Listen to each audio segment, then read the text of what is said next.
কলকাতা বিশ্ববিদ্যালয় BA fourth সেমিস্টারের সকল ছাত্রছাত্রী, তোমাদের জন্য আজকের এই ভিডিওটি খুবই গুরুত্বপূর্ণ হতে চলেছে। কারণ আজকের এই ভিডিওটিতে তোমাদের যে বাংলা এলসিসি 2 পেপারের পরীক্ষাটি হয়েছে, অর্থাৎ 2024 সালে আজকের এই ডেটে 8/8/2024 তারিখে তোমাদের এই পেপারের ওপর থেকে তোমাদের যে এসিকিউ প্রশ্নপত্রগুলি এসেছিল তার সম্পূর্ণ সমাধান নিয়ে আলোচনা করব আজকের এই ভিডিওটিতে। তাই অবশ্যই তোমরা সম্পূর্ণ ভিডিওটি দেখবে এবং অবশ্যই তোমরা সঠিক উত্তরটি দেখে নাও এবং এই ভিডিওটি অবশ্যই তোমাদের বন্ধুদের কাছে শেয়ার করে দিও। এবং তোমরা যারা আমার এই চ্যানেলে নতুন আছো অবশ্যই তোমরা চ্যানেলটি সাবস্ক্রাইব করে রেখো এই ধরনের গুরুত্বপূর্ণ ভিডিও আরও পাওয়ার জন্য। চলো তোমরা দেখে নাও তোমাদের প্রশ্নপত্রের সঠিক উত্তরটি। দেখো তোমরা তোমাদের বাংলা এলসিসি 2 পেপারের যে এসিকিউ প্রশ্নপত্রগুলি হয়েছিল তোমাদের আজকের এই পরীক্ষাতে, তার সম্পূর্ণ উত্তরটি তোমরা দেখে নাও। দেখো, প্রথম প্রশ্ন হয়েছিল তোমাদের তদ্ভব শব্দ বলতে কী বোঝানো হয়েছে। সঠিক উত্তরটি হবে বৈদিক ভাষায় বা সংস্কৃতে প্রচলিত কিছু শব্দ সরাসরি বাংলা শব্দভাণ্ডারে গৃহীত না হলেও প্রাকৃতের মধ্য দিয়ে ক্রমবিবর্তনের ধারায় পরিবর্তিত রূপ গ্রহণ করে বাংলা ভাষায় জায়গা করে নিয়েছে, এই শ্রেণীর শব্দকে বলা হয় তদ্ভব শব্দ। এবং পরবর্তী প্রশ্ন তোমাদের 2-এর দাগে এসেছিল নেমন্তন্ন কী ধরনের শব্দ। সঠিক উত্তর হবে অর্ধ তৎসম শব্দ। এবং 3-এর দাগের প্রশ্ন ছিল বর দাদা থেকে বরদা কী ধরনের ধ্বনি পরিবর্তন। এটার সঠিক উত্তরটি হবে পাশাপাশি অবস্থিত দুটি সমধ্বনির মধ্যেই একটি যখন লোপ পায় তখন তাকে সমাক্ষর লোপ বলে, যেমন বরদাদা থেকে বরদা, অর্থাৎ এটি সমাক্ষর লোপ ধ্বনির পরিবর্তন।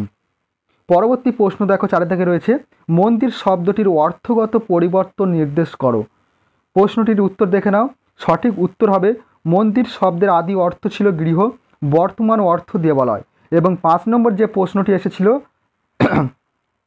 গলে জল হয়ে গেছে বাক্যটির বিপর্যাস নির্দেশ করো। সঠিক উত্তরটি হবে দেখো বিপর্যাসটি হলো বাক্যটির গলে জল হয়ে গেছে থেকে জলে গল হয়ে গেছে। বাক্যটির বিপর্যাস এটিই তোমাদের লিখতে হবে। এখানে দূরস্থ ধ্বনির বিপর্যাস ঘটেছে। পরবর্তী নেক্সট কোশ্চেন ছিল 6-এর দাগে দোস্ত ওস্তাদ কী ধরনের শব্দ। এটির উত্তরটি হবে দেশি বা আর্য শব্দের উদাহরণ। এবং 7 নম্বর প্রশ্ন ছিল সূর্য কী জাতীয় শব্দ। সঠিক উত্তর হবে তৎসম শব্দ। এবং 8 নম্বর প্রশ্ন ছিল রবীন্দ্রনাথ ঠাকুরের একটি প্রবন্ধ গ্রন্থের নাম লেখো। উত্তরটি হবে বিচিত্র প্রবন্ধ। আরও অনেক প্রবন্ধ রয়েছে, এখানে একটি প্রবন্ধের নাম দেওয়া হয়েছে, তোমরা দেখে নিও। এবং পরবর্তী নেক্সট 9-এর দাগের প্রশ্ন এসেছিল একটি বাংলা পৌরাণিক নাটকের নাম লেখো। এখানে উত্তরগুলি হবে দেখো শর্মিষ্ঠা, পদ্মাবতী, রাবণবধ, সীতার বনবাস প্রভৃতি পৌরাণিক নাটক রয়েছে, তার মধ্যে একটি লিখতে বলেছে, যে কোনো একটি লিখলেই হবে। এবং পরবর্তী নেক্সট 10-এর দাগের প্রশ্নটি এসেছিল একটি বাংলা কমেডি নাটকের নাম লেখো। সঠিক উত্তরটি হবে শর্মিষ্ঠা, পদ্মাবতী, চিরকুমার শোভা প্রভৃতি অনেক কমেডি নাটক রয়েছে, তার মধ্যে যে কোনো একটি লিখলে হবে। এবং 11-এর দাগের প্রশ্ন মেঘনাদবধ কাব্যে বারণী কী কাজে ব্যবহৃত হয়েছে। এর সঠিক উত্তরটি দেখো। উত্তরটি হবে বারণী হলো মেঘনাদবধ কাব্যের একটি চরিত্র নাম। মেঘনাদবধ কাব্যের জলদেবতা বরুণের পত্নী ছিলেন বারণী। মধুসূদন দত্ত তার কাব্যের শ্রুতি সৌন্দর্য রক্ষা করতে বারণীকে গ্রহণ করেছেন। এবং পরবর্তী নেক্সট কোশ্চেন 12-এর দাগে ধন্য রক্ষপতি নৈকেশেয় কে। সঠিক উত্তর হবে নৈকেশেয় হলো নিকাশার পুত্র রাবণ।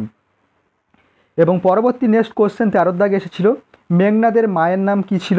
উত্তরটি হবে মন্দোদরী। এবং 14-এর দাগের প্রশ্ন শোকের ঝড় বহিল শোভাতে কোন অলঙ্কার। সঠিক উত্তরটি হবে সাঙ্গরূপক অলঙ্কার। এবং সর্বশেষ 15 দাগের যে প্রশ্নটি হয়েছিল একটি বাংলা ঐতিহাসিক নাটকের নাম লেখো। সঠিক উত্তরটি হবে সিরাজউদ্দৌলা, শাহজাহান, কৃষ্ণকুমারী প্রভৃতি ঐতিহাসিক নাটক রয়েছে, তার মধ্যে যে কোনো একটি লিখতে হবে। এই ছিল তোমাদের সম্পূর্ণ তোমাদের 2024 সালের প্রশ্নপত্র, অর্থাৎ এসিকিউ প্রশ্নপত্রের সমাধান, সম্পূর্ণ প্রশ্নের উত্তর নিয়ে আলোচনা করলাম। তোমরা কে কী উত্তর করেছো অবশ্যই তোমরা কমেন্ট করে জানিও। এবং তোমরা কোন কলেজের স্টুডেন্ট অবশ্যই তোমরা এই কমেন্ট বক্সে লিখে পাঠিও। ভিডিওটি আজ এই পর্যন্ত। তোমাদের সঙ্গে দেখা হবে পরবর্তী এক গুরুত্বপূর্ণ ভিডিওতে। তোমরা অবশ্যই যারা এই চ্যানেলে নতুন আছো অবশ্যই তোমরা চ্যানেলটি সাবস্ক্রাইব করে রেখো এই ধরনের গুরুত্বপূর্ণ ভিডিও আরও পাওয়ার জন্য।